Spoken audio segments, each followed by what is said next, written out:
இன்றைக்கி இந்த வீடியோவில் பார்க்க போகிறது சோனி ரிலீஸ் பண்ணியிருக்க 4.5 கேங்குங்கிற படத்தோட ரிவ்யூ பற்றி தான் பார்க்க போகிறோம்.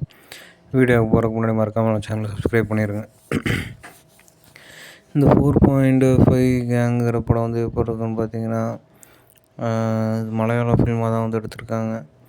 அப்புறம் ஒரு 4-5 பேர் ஃப்ரெண்ட்ஸ் எல்லாருமே சேர்ந்து ஒரு கேங்காக சேர்ந்து எப்படி ஒரு ப்ராப்ளம் வந்து ஃபேஸ் பண்ணாங்களோ, இல்லை நடுவில் இருக்க ஒரு டீம் லீடராட்டம் ஒரு கேங்ஸ்டர் வச்சுருப்பாங்களோ, அந்த மாதிரி தான் வந்து இந்த படத்தை வந்து எடுத்திருக்காங்க. இந்த படத்தோட மெயின் ப்ளாட் என்னென்னு பார்த்தீங்கன்னா, இதில் வந்து ஒரு டேரக்டர் இருக்கார்.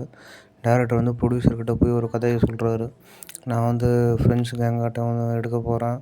அந்த கேங்கில் பார்த்தீங்கன்னா ரொமான்ஸ் இருக்கும், காமெடி இருக்கும், அதுக்கப்புறம் வந்து பயங்கர அட்வென்ச்சரான விஷயம்லாம் இருக்கும் அப்படின்னு வந்து ப்ரொடியூசர்கிட்ட வந்து சொல்லிகிட்ருக்காரு படம் எடுக்கிறதுக்காக. இவர் சொல்கிற விஷயம்லாம் பார்த்திங்கன்னா வந்து ஏற்கனவே ரியலாக நடந்த சம்பவத்தை தான் வந்து நம்ம ப்ரொடியூசர்கிட்ட வந்து சொல்லிகிட்ருக்காரு படம் எடுக்கிறக்க.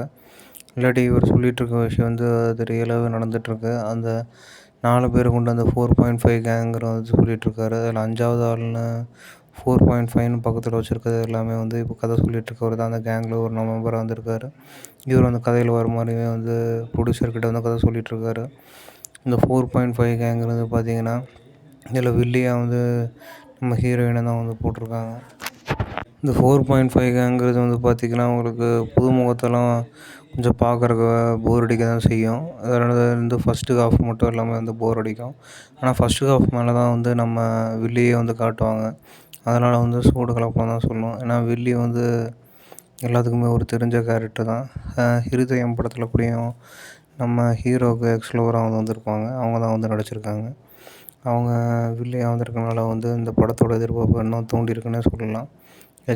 ஹை ரேட்டிங்ஸ்க்கு கொண்டு போயிருக்குன்னு சொல்லலாம். இதில் எப்படி தான் ரொமான்ஸ் இருந்தாலும், அப்புறம் புது ஆக்ட்ரஸ் வந்து இருந்தாலும், ஹீரோயின் வந்து அந்த ஃபுல் இடத்தையுமே வந்து ஆக்குபை பண்ணியிருக்காங்க இந்த படத்தோட வெற்றி பெறுறதுக்கு. மெயினாக அவங்களோட ரோலுக்காகவே இந்த படத்தை பார்க்கலான்னு தான் நான் சொல்லுவேன். இது டேரக்டரும் வந்து அந்த கதை எல்லாமே சொல்லி முடிக்கிறதுக்கு பார்த்திங்கன்னா ஏற்கனவே நடந்து முடிஞ்ச சம்பவத்தை தான் வந்து அந்த கதையை வந்து சொல்லிகிட்ருக்காரு. அந்த கதையோட மெயின் ப்ளாட்டை வந்து ஸ்டார்டிங்லேருந்து எண்டிங் மட்டும் ஒவ்வொரு கதையாக சொல்லிகிட்டு வர மாதிரி வந்து காட்டுறாங்க.